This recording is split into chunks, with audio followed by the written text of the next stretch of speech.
I'm Logan Crawford, and right now on Spotlight TV, we're shining a light on the often unseen and unheard stories of the homeless through the eyes of Dr. Muriel Ryan, author of a remarkable book. It is called Homeless I Have Known. In it, Dr. Ryan, alongside her husband Bernard, embarked on a mission to understand and aid the homeless, transforming their insights into a powerful narrative that challenges perceptions and uncovers the multifaceted nature of homelessness. We're delighted to have this very talented author join us here today on Spotlight. We thank our team at Bookside Press for helping us put her in the spotlight today. And we ask viewers like you to support writers like her by subscribing to our channel and by purchasing her remarkable book.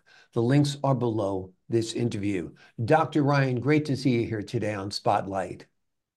I'm delighted to be here, and I'm thankful that you've given us such an opportunity to share the words and the concerns about those persons without shelter.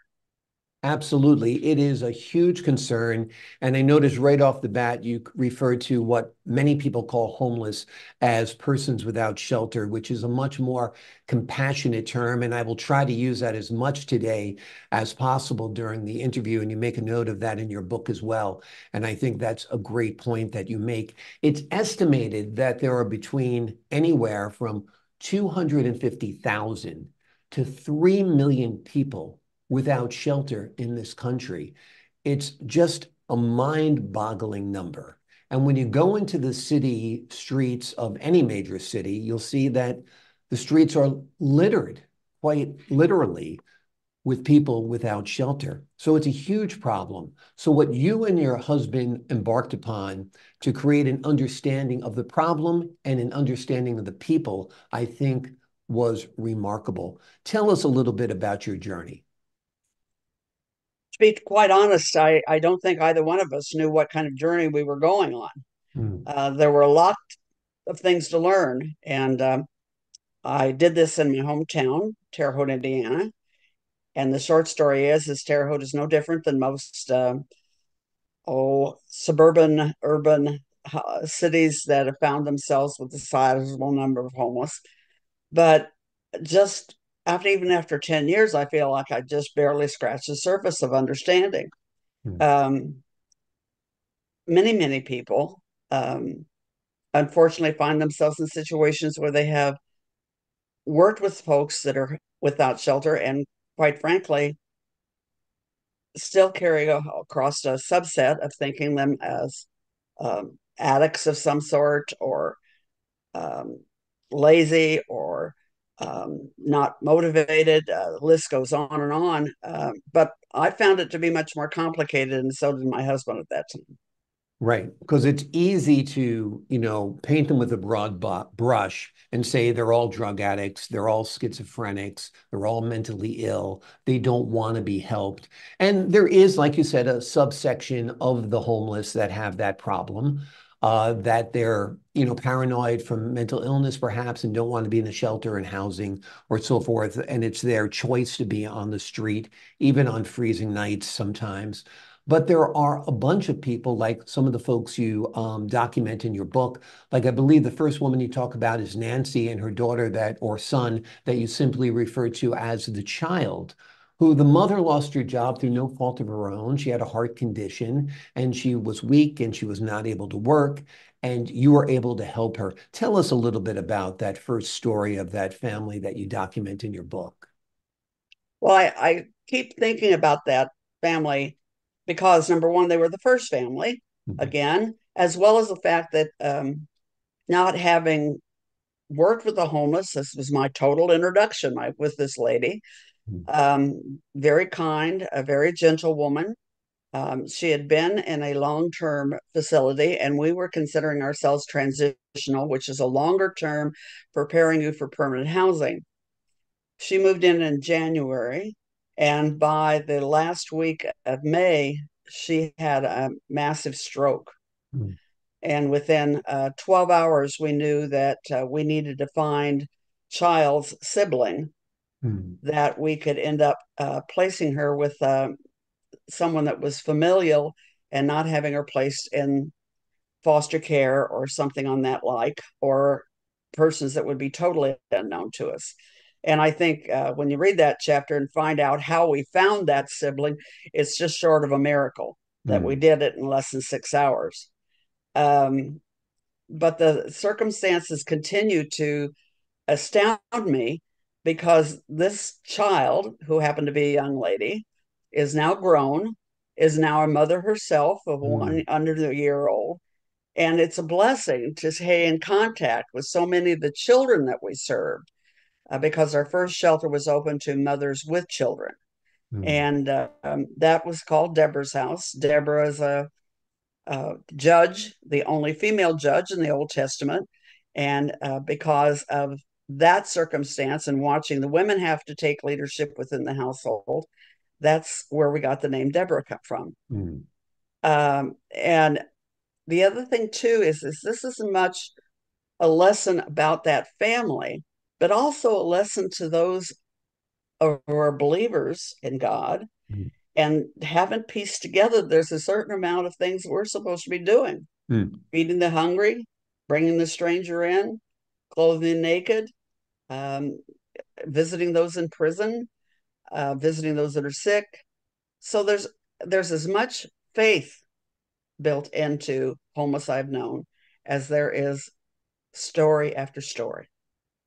It's remarkable the profound impact you had on many lives by simply being compassionate to Nancy and her child, because now that child is an adult, has a family of her own, and that child will have a family and so on and so forth as the circle of life goes.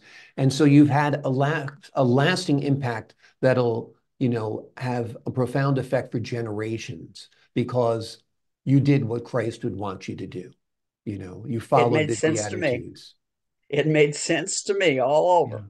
Yeah. Is that is our direction, our purpose, and thank you for being so verbal and very supportive of that particular um, faith-based direction. Yeah. I mean, whether you believe Jesus is the Son of God, or whether you believe Jesus is a prophet, or whether you believe Jesus is just a good man, I mean, his teachings are profound Amen. and they're indisputable that we are here to Correct. help each other and live for each other and self-sacrifice. So I think it's wonderful what you've done. And that's just one story of the many Right. lives that you touched during your post-retirement uh, era of your life, which I think was profound as well. And a big part of this, of course, was your husband, Bernard, who unfortunately has left us now about a year ago. And you're setting up a scholarship or hope to set up a scholarship in his honor, in his name, and in the line of work that he was pursuing. Tell us a little bit about that. It would be named the Ryan Scholarship Fund for research into the homeless. And we're looking for more data that would help us be a lot more sure of what we perceive. My husband and I had both completed our doctoral degrees. He at Harvard, myself at University of Minnesota in school administration. And of course, schools have contact, but unfortunately, we don't always know we're in contact with a homeless child, a family that is without shelter. Um, Case in point, though there's federal money coming down, I have not found a state yet that would not remove a child when they discover that the child is not in permanent housing Hmm. or stable housing.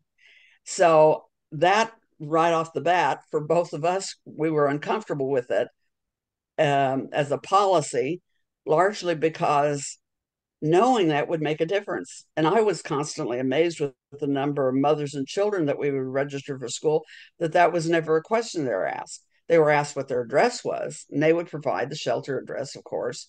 But on the other hand, no one would know until maybe 18 months, a year later, that they were actually in a shelter Hmm. circumstance.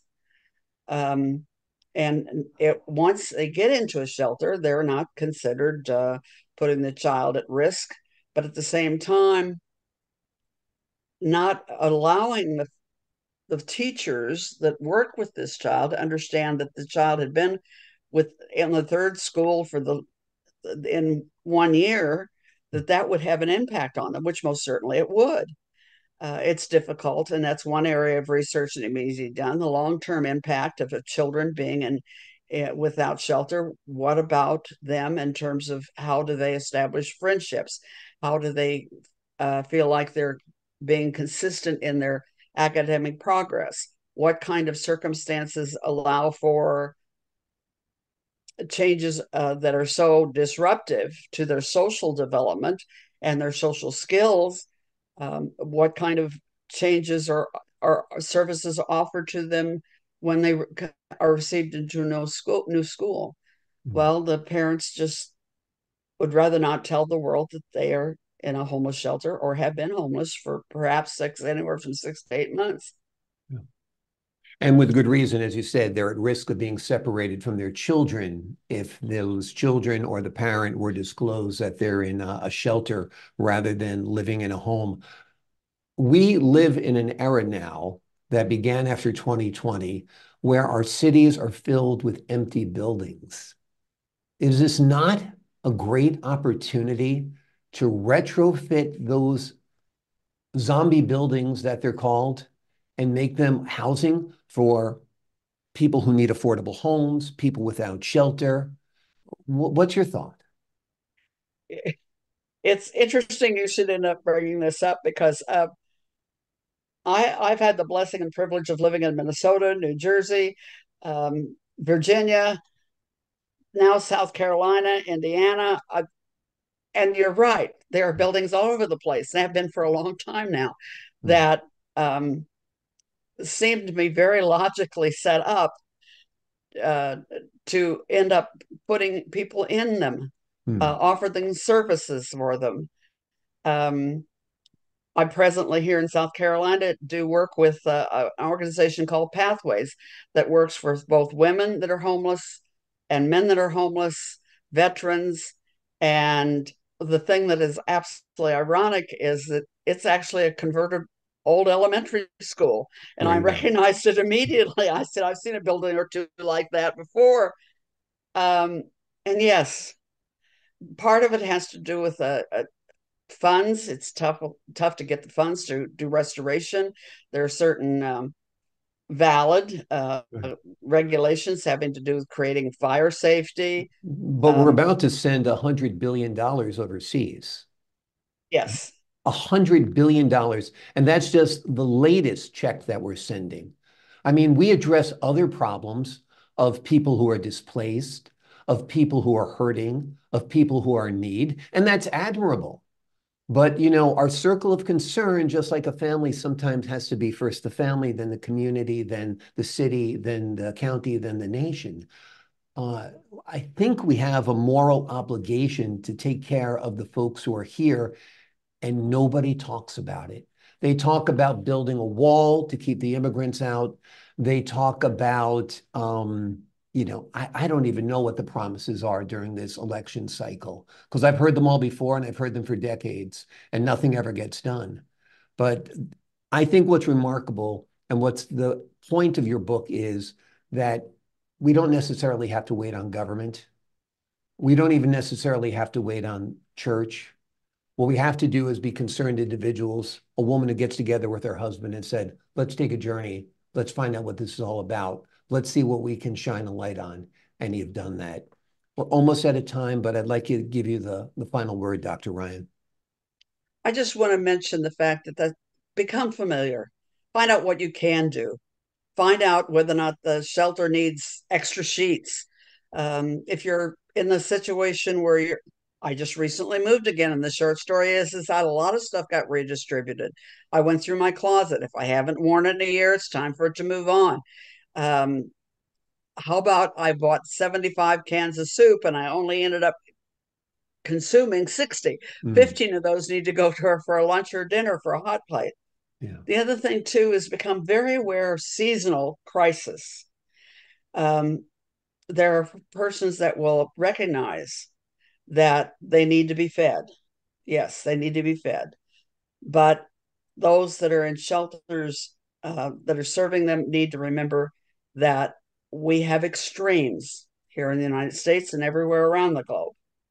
A person is more likely to succumb to heat stroke or hypothermia than they will die of hunger or malnutrition. And it's those extremes. So if you want to come forth, deliver a whole lot of bottles of cold water, fans to the nearest shelter, get involved, find out, meet them. They're people like your brothers and sisters, like your aunts and uncles, like the children that you love. Amen. Beautifully said. And we started out this program by saying there is a subsection that are mentally ill and are drug addicted, but those people need treatment and care too. I mean, that's Right. another thing we're not addressing. We're not addressing mental illness in this country, and unprecedented violence is the result. We're not addressing drug addiction in this country, and unprecedented death and destruction is the result. People have to start caring, and the change can begin with you, just like it Amen. did with you. Wonderful, Dr. Ryan. Thank you so much for joining us here today on Spotlight. Take care. The name of Dr. Ryan's book is Homeless, I Have Known. A song alongside her husband, Bernard, they embarked upon a journey, a mission to understand and aid the homeless. Their insights have now been transformed into a powerful narrative that will help you better understand the people who are living on our streets without shelter. Until next time, I'm Logan Crawford, thanking you for your time this time. Until next time on Spotlight.